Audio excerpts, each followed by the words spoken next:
Hello Capricorn, this is Inspire 2016 with your weekly tarot reading for the week commencing the 4th of April until the 11th of April 2022. The first card for you is representing, how do you feel about yourself? Your card is the Seven of Swords.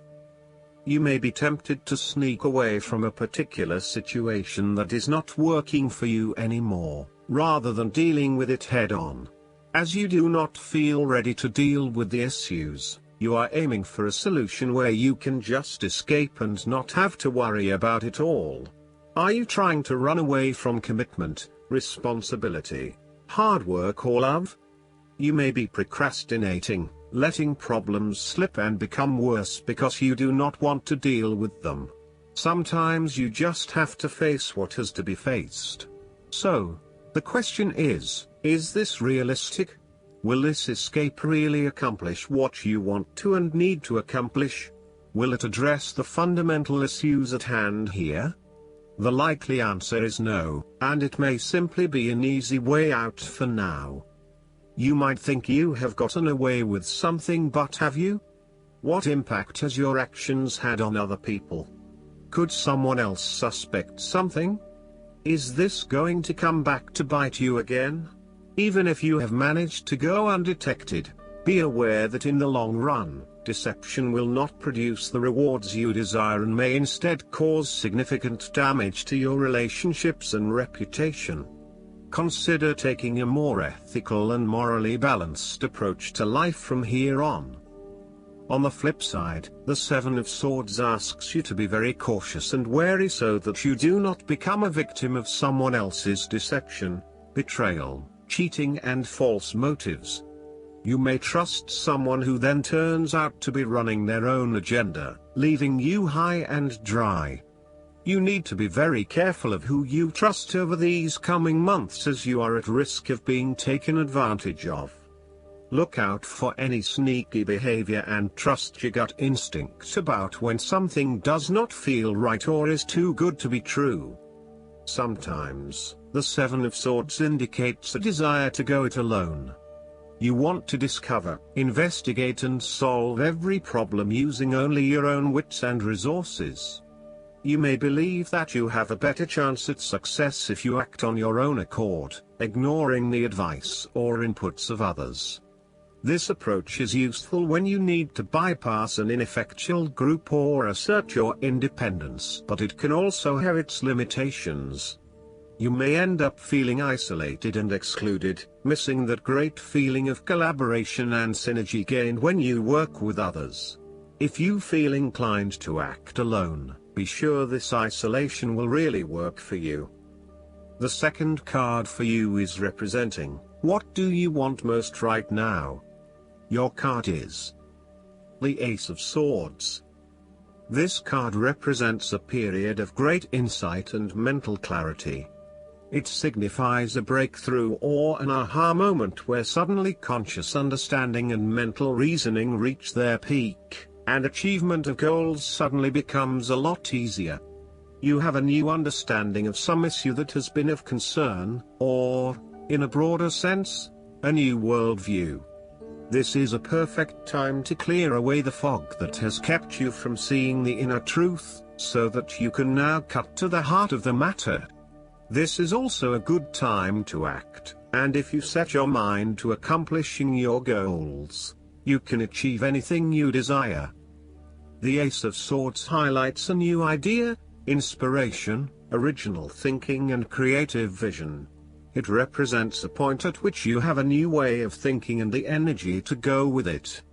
You are excited to pursue new opportunities that draw upon your creative and mental abilities. The Ace of Swords also encourages you to seek out the truth of the matter and to find justice. You may be championing a cause or standing up for your rights or the rights of others. Thus sometimes, the Ace of Swords can suggest that you are prepared for battle. You have great clarity on a situation and can now argue your case with the view to come out victorious. You may have a new idea for which you are ready to fight, or you may be all fired up on an issue that you are particularly passionate about, such as human rights, the environment, or your personal beliefs. This card invites you to use mental force and to use your intellect and critical reasoning. If faced with a challenging situation, you need to be ready for battle and be prepared to find the strength to overcome these challenges. The third card for you is representing your fears. Your card is the Six of Pentacles. You may have lent money to a friend or given someone a favor, but, in this instance, do not expect the money to be repaid or the favor to be returned. Or, you may expect it to be repaid but it never is. With this in mind, be careful about who you lend your money to, especially if you yourself are in financial trouble. While a generous spirit is a wonderful quality, you need to ensure that you are able to support yourself whilst helping others. You may have a tendency to spend or give away more than you can afford to. Be careful with the amount of debt that you get into. It is possible with the Six of Pentacles that you are getting in over your head, and it will soon come back to bite you in excessive interest rates or personal threats if you are unable to pay it back in time. Be wary, too, of get-rich-quick schemes that are more likely to leave you with a hole in your pocket than a pile of cash. The Six of Pentacles sometimes reflects the selfish side of charity. In some cases, people give to others not for the benefit of the other but for the benefit of themselves. Be careful that you are not trying to prove to others that you are generous because you can give to the poor or the needy. Aim to give selflessly rather than selfishly. The Six of Pentacles also suggests that one partner is doing a lot of the taking but not a lot of the giving, thus creating an inequality in the relationship. You need to be careful that your generous spirit is not being taken advantage of and that you are not always the one making compromises for your partner's benefit. The fourth card for you is representing what is going for you. Your card is the Four of Swords. This is the time to build up your mental strength. Meditate and spend time in a calm atmosphere. You need to replenish your strength and spend time in spiritual thinking. You need to rest and relax. The Four of Swords is a reminder that after every crisis and before every new challenge, there is always a time of relaxation and contemplation. Constant stress and tension will break even the hardest and most resilient of people, but brief periods of rest enable you to refresh your energy, concentration and focus, ready for the next challenge. These rests should be used wisely, to heal the body and ready the mind. The Four of Swords is also a sign that you can stop worrying, put down your defenses and take a breather from the chaos around you. For the moment there is a truce and you can catch your breath without being attacked again. However, bear in mind that a truce and peace are not the same thing. The Four of Swords is a guarantee that challenges will return to your life as soon as you are ready to face them, so make the most of the stillness and quiet you have earned, but never lose sight of the fact that the battle is not yet over, and that there is still work to be done. This card suggests that now is the time to rest from some difficult times, perhaps the trauma of breakup or departure, relationship or family problems, financial and health worries, stress and conflict. Take a break. This is also not the time to make decisions, particularly when you are at your most vulnerable. The fifth card for you is representing what is going against you. Your card is the Six of Swords. You are trying to physically and mentally move from any past experiences which you know that have not been helping you. It is clear that you are experiencing some challenges in doing this, and no matter how hard you try to leave the past behind you, it keeps catching up with you. It is like there is something pulling you back to where you have come from, rather than allowing you to move on to new territories. What is hard is that there are a lot of unresolved issues from the past, which you had hoped you could just leave behind you, but they keep rearing their ugly head and preventing you from getting to that new place of being that you really want to be. There may also be moments when you doubt whether you are making the right decision in leaving behind your past, but this card gently encourages you forward, reminding you that you are heading towards a better future. This card may also suggest that you are resisting this necessary transition. Perhaps you feel that it has been forced upon you, or that you were not included in the decision to move. For example, your partner may be required to relocate for work and you must go along with him, her. What is important is that you look at the benefits of the transition rather than focusing on the drawbacks, so that even if this transition is out of your control, you can at least look forward to something and get some sort of personal value out of it. In a relationship reading where the relationship is relatively new, the Six of Swords may indicate that you have not moved on from a past relationship and are carrying a lot of baggage with you. You need to work hard at leaving this behind you, otherwise it will continue to plague your current and future relationships.